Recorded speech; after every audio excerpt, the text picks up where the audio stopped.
Hello दोस्तों, love for English literature में आपका स्वागत है। आज हम बात करेंगे एल्फ्रेड टेनिसन की बहुत ही famous poem crossing the bar. दोस्तों, ये एक एलिजी है और इसको 1889 में पब्लिश किया गया था। इस समय टेनिसन की एज 81 यानी 81 साल रही थी और इस उम्र में यानी बुढ़ापे में कहीं ना कहीं ये ख्याल आने ही लगता है कि मौत का वक्त करीब आ चुका है। तो इस थीम के साथ इस पोयम को डील करेंगे। तो आइए शुरू कर लेते हैं। सनसेट एंड इवनिंग स्टार के सूरज ढल रहा है, एंड इवनिंग स्टार और शाम के सितारे निकल गए हैं। यानी सूरज ढल रहा है और रात में सितारे भी निकल रहे हैं। इसका मतलब यह है कि रात होने वाली है। And once clear call for me, और एक क्लियर वॉइस है, एक क्लियर आवाज है जिसको मैं सुन रहा हूं और वो आवाज मुझे कॉल फॉर मी, मुझे बुला रही है। यानी शाम का समय हो गया है और एक आवाज जो मुझे बुला रही है, एक आवाज है, क्लियर आवाज है, कॉल फॉर मी, और वो आवाज मुझे अपने पास बुला रही है।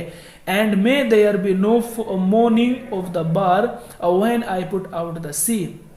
ये कह रहे हैं कि जब मैं मरूंगा, है ना, बी नो मॉर्निंग, तो कोई भी मॉर्निंग यानी जो है मरने के बाद में जो मातम वगैरह होता है उसके लिए वर्ड आ रहा है कि जब मैं मरूंगा तो किसी भी तरह की कोई हलचल नहीं होगी on the of the bar. Bar उस जगह को बोलते हैं जहां पर समुंदर का पानी, यानी इधर भी पानी है और इधर भी पानी है, जो बीच में खाली जगह बचती है जहां पर पानी नहीं पहुंच पाता, जो रेत होता है बीच में। जैसे कि आपने डेल्टा देखा होगा, जो डेल्टा टाइप होते हैं वहां पानी नहीं पहुंच पाता है, आसपास रहता है, तो उसको बोलते हैं बार। ठीक है, तो ये कह रहे हैं टेनिसन कि जब मैं मरूंगा तो देखिए उस डेल्टा पर, उस बार पर, उस सैंड पर, जो समुंदर का रेत है, उस सैंड पर नो मॉर्निंग, कोई हलचल नहीं होगी। When I put out to sea, जब मैं समुंदर में उतरूंगा, कि जब मैं समुंदर में उतरूंगा तो उस बार पर, उस समुंदर के रेत पर कोई हलचल, नो मॉर्निंग यानी कोई हलचल नहीं होगी। क्लियर हो गया होगा स्टैंजा कि शाम का समय हो गया है और एक क्लियर वॉइस है जिसको मैं सुन रहा हूं और जो मुझे अपने पास बुला रही है। और जब मैं समुंदर में उतरूंगा तो उस समुद्री रेत पर कोई हलचल नहीं होगी। सेकंड स्टैंजा देखें। But such a tide as moving seems asleep too full for sound and form, कि मैं तो ये चाहता हूं कि एक बड़ी सी, टाइड बोलते हैं समुद्री तूफान यानी बड़ी बड़ी लहरें, कि बहुत बड़ी लहर आएगी और वो मुझे अपने साथ में लेकर चली जाएगी। कि मुझे ऐसा लगता है कि बहुत ही जल्द एक बड़ी लहर आने वाली है। टाइड यानी एक बड़ी लहर आएगी। As moving seems as moving, और वो मुझे अपने साथ में लेकर चली जाएगी। और वो लहर इतनी बड़ी होगी कि एस्लीप, के उसमें ना तो किसी पानी की आवाज सुनाई देगी और ना ही किसी तरह की कोई एक्टिविटी उसमें दिखाई देगी। पानी जितना कम बहेगा इतना ही पता चलेगा, लेकिन जब बहुत सारा पानी एक साथ बहेगा तो उसके चलने का पता नहीं चलेगा। जब नहर पूरी तरह से अपने पानी नहरों के अंदर पूरा आता है, पूरी नहर भरी हुई होती है, तो उस समय चलने का पता नहीं चलता। ठीक है, और जब नहर कम आती है, नदियां कम चलती हैं, तो उस समय पानी की स्पीड बहुत तेज हो जाती है। तो कह रहे हैं कि मुझे ऐसा लगता है कि एक बहुत बड़ी लहर ऐसी आएगी जो बिल्कुल शांत तरीके से चल रही होगी, जिसके अंदर कोई एक्टिविटी नहीं होगी लेकिन दिखाई नहीं देगी, और वो लहर मुझे अपने साथ में लेकर चली जाएगी।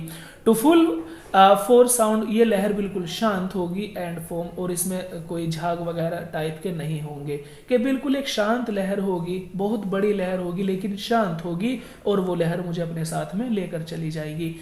When that which drew from out the boundless deep, और फिर मैं ड्रीव फ्रॉम, और फिर इस लहर के साथ मैं चला जाऊंगा उसी बाउंडलेस डीप यानी उस बहुत बड़े समुंदर की तरफ, टर्न्स अगेन होम यानी अपने घर की तरफ। ये कह रहे हैं कि ये लहर मुझे एक बहुत बड़े समुंदर की तरफ ले जाएगी। लहर आएगी और ये मुझे लेकर एक ऐसी जगह जाएगी जो कैसी है, बाउंडलेस डीप, बहुत गहरा है यानी बहुत बड़ा है, और वो वही जगह है, वो वही घर है, टर्न्स अगेन होम, यानी जिस जगह से मुझे दोबारा अपने घर में जाना है। इसको आप ऐसे समझ ले कि मुझे इस दुनिया को छोड़कर अपने उसी घर पे जाना है जहां से मैं आया था, कि ये लहरें मुझे उसी तरफ ले जाएंगी, उसी खुदा के पास ले जाएंगी, उसी स्वर्ग में, हेवन में लेकर चली जाएंगी जहां से मैं आया था। टर्न्स अगेन होम यानी दोबारा से मुझे उसी स्वर्ग में लेकर चली जाएंगी।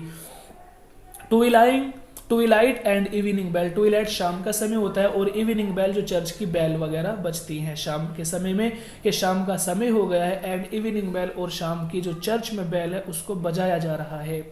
And after that the dark, और अब शाम हो गई है, रात हो गई है, यानी मेरी मौत हो गई है, कि शाम का समय हो गया है, बैल बज गई है और मेरा बुलावा आ गया है और अब मुझे मरना है।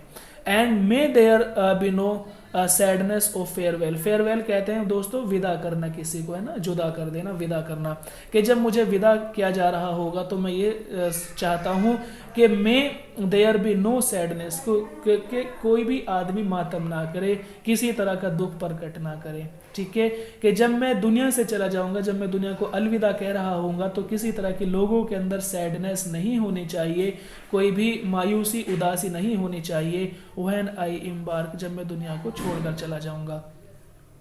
For though from out our bourne of time and place, ये कह रहे हैं कि मैं इस दुनिया से चला जाऊंगा जहां पर टाइम भी है और समय भी है, यानी दुनिया के अंदर तो समय और टाइम और जगह की, स्थान की जो है इम्पोर्टेंस रहती है, लेकिन मैं इस दुनिया को छोड़कर ऐसी जगह चला जाऊंगा जहां ना तो टाइम की कोई बाउंडेशन होगी एंड प्लेस, और ना ही जगह की कोई बाउंडेशन होगी, जहां चाहे चले जाओ और जब चाहे तब चले जाओ, कि कोई भी बाउंडेशन नहीं होगी उस दुनिया में, ना टाइम की और ना ही जगह की।